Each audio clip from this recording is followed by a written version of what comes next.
হরে কৃষ্ণ কৃষ্ণ কৃষ্ণ হরে হরে, হরে রাম রাম রাম হরে হরে। হরি বল।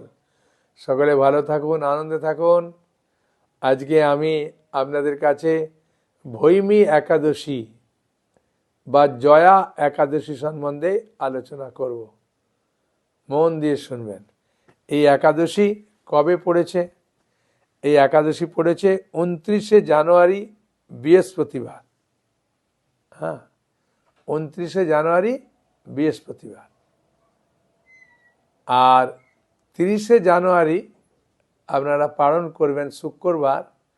ওই দিন বরাহ দ্বাদশী আছে। সেই জন্যে বরাহ দ্বাদশী, যেহেতু দ্বাদশীর দিনে পড়ে গেছে বরাহ দ্বাদশী, তাই জন্য সেই দিনটা উপবাস আছে। সেই জন্যে আগের দিনে আমরা একাদশীতে উপবাস করি, বুঝেছেন? তাহলে 29শে জানুয়ারি বৃহস্পতিবার ভৈমী একাদশী বা জয়া একাদশীর উপবাস করবেন 12টা পর্যন্ত। তারপরে পেট ভরে খাবেন একাদশীর প্রসাদ, কোনো অসুবিধা নেই। আর পরের দিন 30শে জানুয়ারি শুক্রবার পালন করবেন হচ্ছেন 6টা 17 থেকে 9টা 59 মধ্যে। 6টা 17 মিনিট থেকে 9টা 59 মধ্যে পালন করবেন, ঠিক আছে? কেন এটা বললাম না, মাঝে যখন বলি অনেকে বুঝতে পারে না যে প্রভু পালনটা কখন, কবে একাদশী। একাদশীর দিনে তো আমি দু একটা ছোট আগে প্রশ্ন উত্তর নিয়ে তারপরে ওদের উত্তর দিই। তা সেই জন্যে অনেকে আমাকে বলছেন প্রভু আগে বলে দেন, আমাদের সংশয় কেটে যাক। আমি ওই জন্য বললাম। তাহলে 29শে জানুয়ারি বৃহস্পতিবার একাদশী পালন করবেন। আর 12টা পর্যন্ত উপবাস থাকবেন ওই দিন। তার পরের দিন দ্বাদশীর দিনে বরাহদেবের আবির্ভাব তিথি, ভগবান বরাহদেবের শুভ আবির্ভাব তিথি আছে। ওই দিন উপবাস করতে হবে না। ওই দিন পালন করবেন 6টা 17 থেকে 9টা 59 মধ্যে পালন করবেন, ঠিক আছে? হ্যাঁ, এখন আমরা একাদশী আলোচনা করার আগে দু একটা ছোট প্রশ্ন নিই। হ্যাঁ, তা অনেকে আমাকে প্রশ্ন করেছেন প্রভু কি এমন কাজ করলে স্বর্গে যাওয়া যায়, আর কি এমন কাজ করলে নরকে মানুষ যায়, আর কি এমন কাজ করলে একবারে গোলক বৃন্দাবনে ফিরে যাওয়া যায়, যেখানে জন্ম মৃত্যু জরা ব্যাধি নেই, হ্যাঁ, কোনো কুণ্ঠা নেই, হ্যাঁ, উৎকণ্ঠা নেই, সেখানে শুধু আনন্দ আনন্দ আনন্দ। আর ওখানে গেলে আর এই জগতে ফিরে আসতে হয় না। কি করলে? আমি বললাম খুব সুন্দর প্রশ্ন। হ্যাঁ, কশ্যপ মুনি, হ্যাঁ, যে ভগবান বামনদেবের পিতা কশ্যপ মুনি, হ্যাঁ, সেই কশ্যপ মুনির বংশে তার্ক্ষ নামে একজন ঋষি ছিলেন, খুব শক্তিশালী ঋষি। তিনি মা সরস্বতী দেবীর আরাধনা করেছিলেন। করার পরে মা সরস্বতী বলেছিলেন যে তোমার মনে কোনো প্রশ্ন আছে, হে বৎস, তুমি কৃপা করে আমাকে বলো। তখন তার্ক্ষ ঋষি বললেন মা সরস্বতী দেবীকে, আমার 3টি প্রশ্ন আছে। বলে কি? বলে কি করলে লোক স্বর্গে যায়? বলে সত্যগুণে যদি দান করবে, হ্যাঁ, অন্নদান, জ্ঞান দান, হ্যাঁ, জ্ঞান দানের মধ্যে গীতা দানও পড়ছে, ভাগবত দান পড়ছে, করবে তাহলে স্বর্গে যাবে। কি করলে নরকে যাবে? বললেন ইন্দ্রিয় সুখ ভোগ, ভগবানকে ছাড়া, ভগবানকে কেন্দ্র না করে যদি নিজের সুখের জন্য শুধু ভোগ করি, হ্যাঁ, ভালোভাবে থাকলেও যদি ভোগ প্রবৃত্তি থাকে ভগবানকে ছাড়া, তাহলে নরকে যাবে। আর গোলক বৃন্দাবনে কি করে যাবে? বলে ভগবানের সেবায় যদি কেউ যুক্ত থাকে, গীতা, ভাগবত, চৈতন্য চরিতামৃত এগুলো যদি পড়ে, হ্যাঁ, জ্ঞান লাভ করে, অন্যজনের কাছে প্রচার করে, তাহলে তারা খুব সহজে গোলক বৃন্দাবনে ফিরে যাবে। বুঝেছেন? শুনে খুব খুশি। হ্যাঁ, তাই এই জগতের মানুষ সাধারণত ইন্দ্র তৃপ্তি করার জন্যই ব্যস্ত।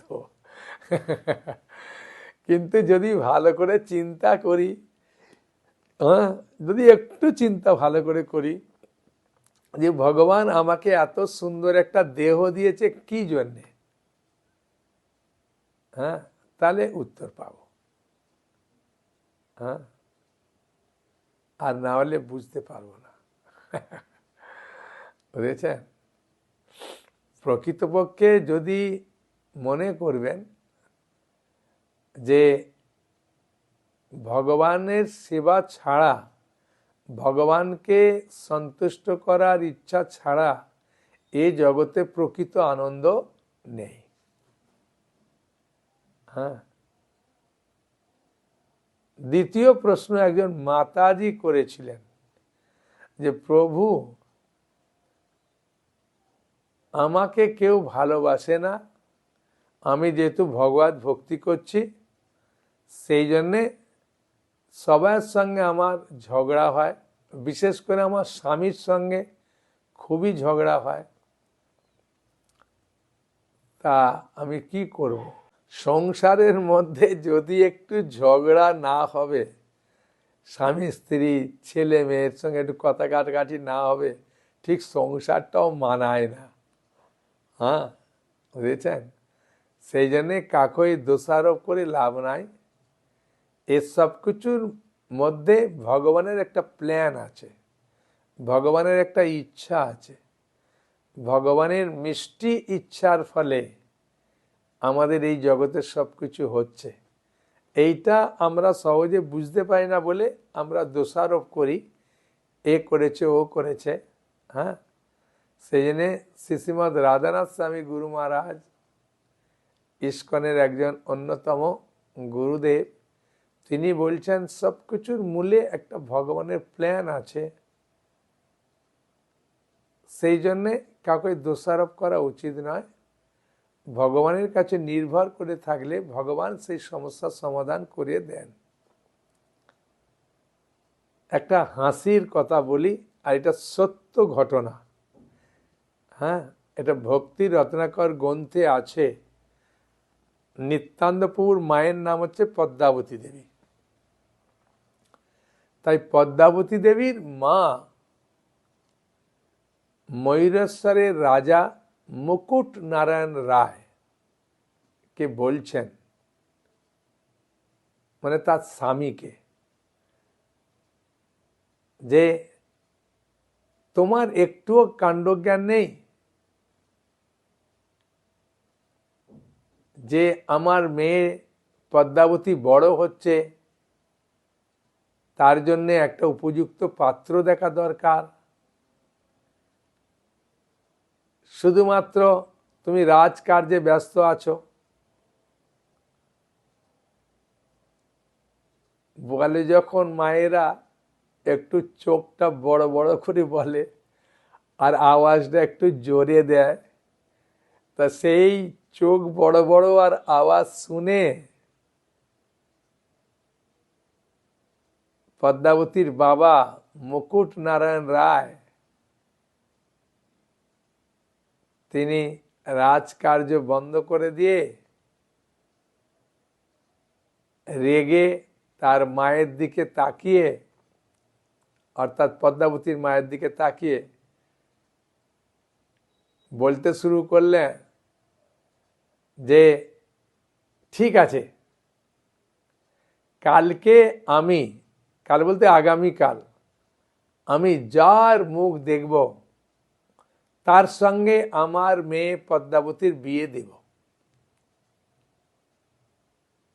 এখন মুখ দিয়ে বলে দিয়েছেন পদ্মাবতীর বাবা। আর এই কথা শুনে পদ্মাবতীর মাও খুব দুঃখ পেয়ে ঘরে চলে গেছেন, গিয়ে মুখে কাপড় দিয়ে কান্না করছেন যে কালকে কার সঙ্গে দেখা হবে, তার সঙ্গে আমার মেয়ের বিয়ে দেবে, সে বিয়ে করেছে, সে বৃদ্ধ হতে পারে, হ্যাঁ, সে অন্য জাতের হতে পারে, কি করে আমার স্বামী এই কথা মুখ দিয়ে বার করলেন।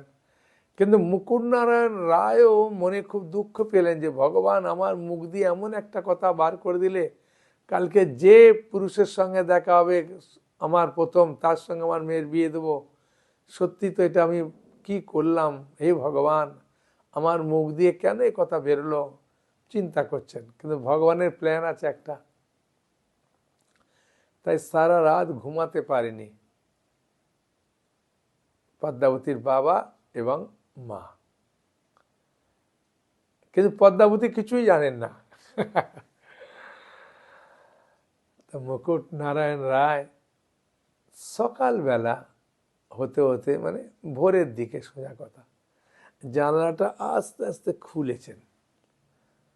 খোলার পরে দেখছেন যে একজন ফুল তুলতে এসেছে। দেখে বলছে, এই কে তুই? আমি মুকুন্দ বন্দ্যোপাধ্যায়। ওই মুকুন্দ বন্দ্যোপাধ্যায় শুনেই একদম মুকুট নারায়ণ রায় হৃদয়ে খুব আনন্দ পেয়েছে, যাক ব্রাহ্মণ সন্তান দেখেছি। গিয়ে বলছেন, তুই কি জন্য ফুল তুলছিস? আমি শিব পূজা করি। তখন মুকুট নারায়ণ রায়ও শিব পূজা করতেন। তখন চিন্তা করলেন, আমার ভাবি জামাইও শিব পূজা করে, তুই বিয়ে করেছিস? না, বিয়ে করিনি। তখন তিনি মনে খুব আনন্দ পেলেন, আর খুব সুন্দর লম্বা চওড়া যুবক ব্রাহ্মণকে দেখে তার বাবার পরিচয় নিয়ে, তারপরে মুকুন্দ বন্দ্যোপাধ্যায়ের সঙ্গে, যাকে ডাক নাম আমরা হারাই ওজা বলি, তার সঙ্গে পদ্মাবতী দেবীর বিবাহ হয়েছিল। দেখুন, এই যে ভগবানের ইচ্ছায় সবকিছু হচ্ছে, আমরা এটা বুঝতে পারি না। সেই জন্যে রাগ না করে ভগবানের ইচ্ছা মনে করে আমরা যদি ভগবানের সেবায় যুক্ত থাকি, আমাদের মঙ্গল। এখন আমাদের মঙ্গল যে এই ভৈমী একাদশী বা জয়া একাদশীর মাহাত্ম্য বলবো, তাই না? আর এগুলো জানতে গেলে নিত্যানন্দ প্রভুর লীলা আরো সুন্দরভাবে জানতে গেলে আপনাকে চৈতন্য চৈতামৃত নিতেই হবে। চৈতন্য চৈতামৃতের সঙ্গে চৈতন্য ভাগবত ফ্রি দিচ্ছে, বা চৈতন্য মঙ্গল ফ্রি পাবেন। একটা বিরাট সুযোগ এ মাসে, চৈতন্য বাবুর কৃপা। এখন এই একাদশীর খুব সুন্দর মাহাত্ম্য আছে। তাহলে এই একাদশীর কি নাম বললাম? জয়া একাদশী বা ভৈমী একাদশী। ভীম একাদশী না, ভীম একাদশী তো জ্যৈষ্ঠ মাসে পড়ে। পাণ্ডবান নির্জর একাদশী। এটা ভৈমী একাদশী। এই একাদশী কবে পড়েছে, কিভাবে এই জগতে এসেছে, এইসব কাহিনী বলবো, শুনুন।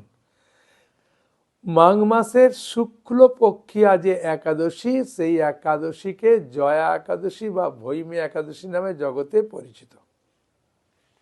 গরুড় পুরাণে এই একাদশীর মাহাত্ম্য সুন্দর করে বর্ণনা করা আছে। মহারাজ যুধিষ্ঠির বললেন, হে কৃষ্ণ, আপনি কৃপা করে মাঘ মাসের শুক্লপক্ষিয়া যে একাদশী, তার মাহাত্ম্য বর্ণনা করুন। তখন ভগবান কৃষ্ণ যুধিষ্ঠির মহারাজকে বললেন, আপনি মন দিয়ে শ্রবণ করুন, আমি ভৈমী একাদশী বা জয়া একাদশীর মাহাত্ম্য বলছি। তাই মহারাজ যুধিষ্ঠির মন দিয়ে শুনছেন, আর ভগবান শ্রীকৃষ্ণ বলছেন।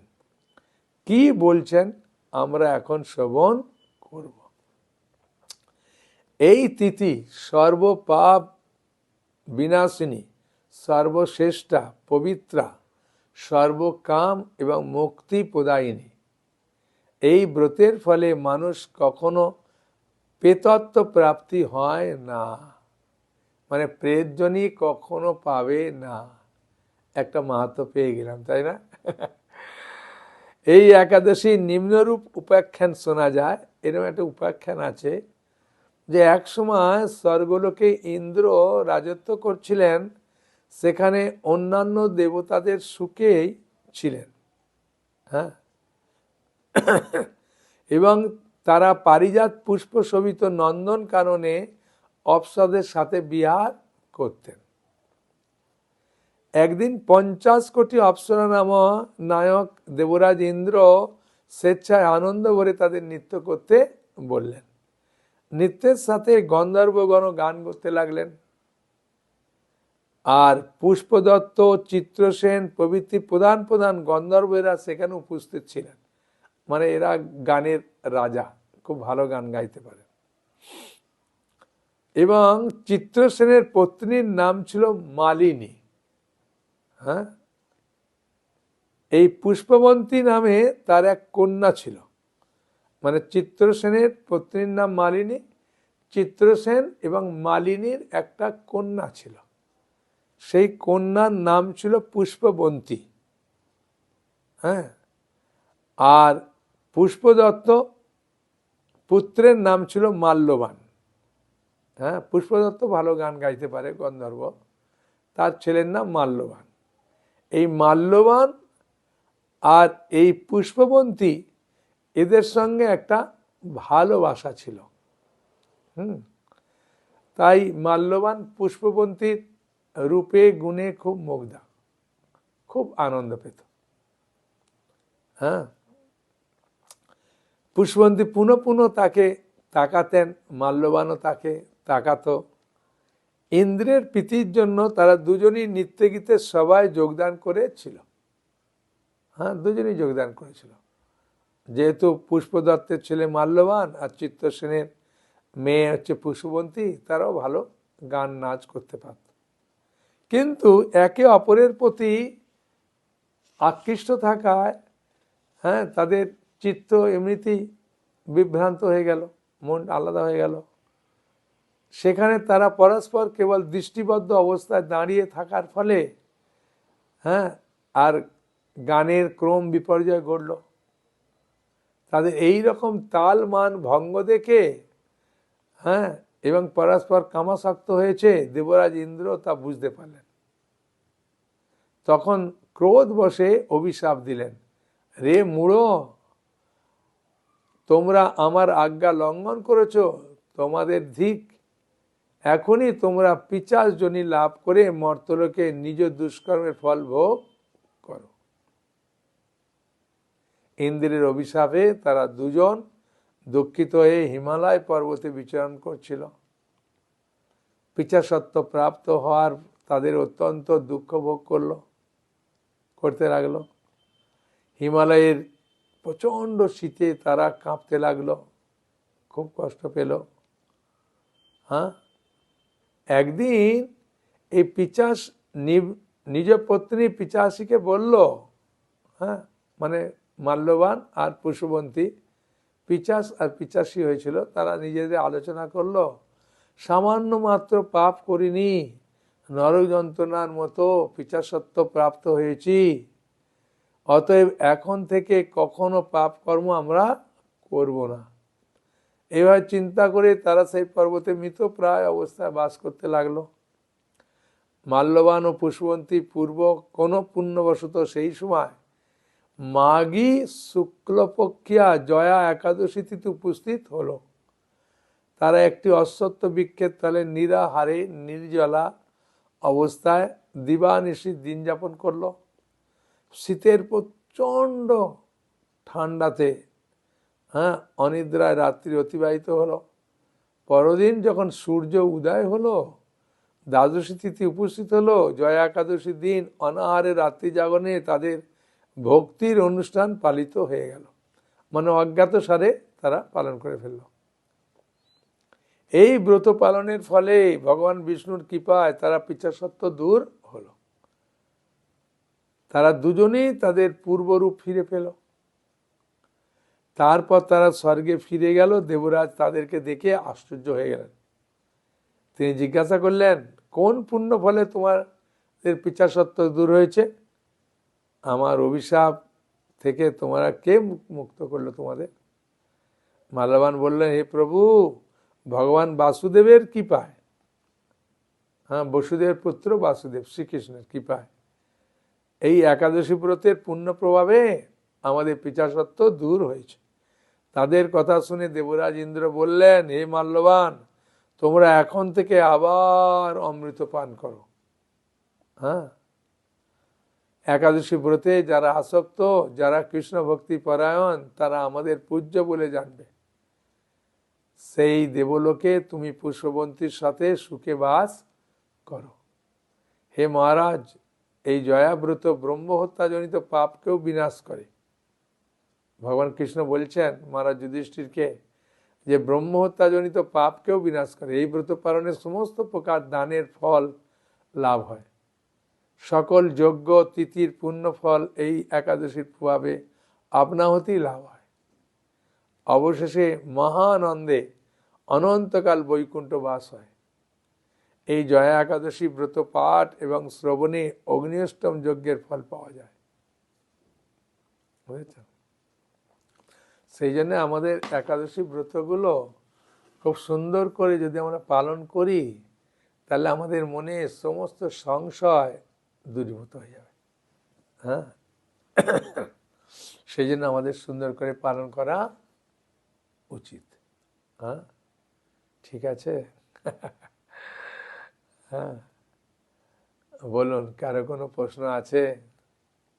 হ্যাঁ, বলুন।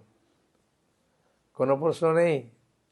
হ্যাঁ, তাহলে এখানে শেষ করব। হরে কৃষ্ণ কৃষ্ণ কৃষ্ণ হরে হরে, হরে রাম রাম রাম হরে হরে, হরি বল।